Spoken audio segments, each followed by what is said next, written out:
ഒരു ചീനച്ചട്ടി അടപ്പത്ത് വെച്ചിട്ട് അതിലേക്ക് മല്ലിപ്പൊടി, മഞ്ഞൾപ്പൊടി, മുളക് പൊടി എല്ലാം ചേർത്ത് നന്നായിട്ട് വറുത്ത് മാറ്റി വെക്കാം.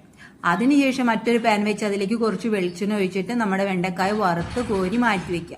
അതേ പാനിലേക്ക് ഞാൻ കൃഷി ചെയ്തെടുത്ത തക്കാളിയും പിന്നെ സവാള, പച്ചമുളക് എല്ലാം ചേർത്ത് വഴറ്റിയതിന് ശേഷം നമ്മൾ വറുത്ത് മാറ്റി വെച്ച പൊടികളെല്ലാം ചേർത്ത് അതിലേക്ക് ഞാൻ വേവിച്ച് വെച്ച മത്തങ്ങയും പരിപ്പും ചേർത്ത് നല്ലപോലെ അത്യാവശ്യം വെള്ളമൊക്കെ ചേർത്ത് ഉപ്പും ചേർത്ത് അടച്ചു വെച്ച് വേവിക്കാം.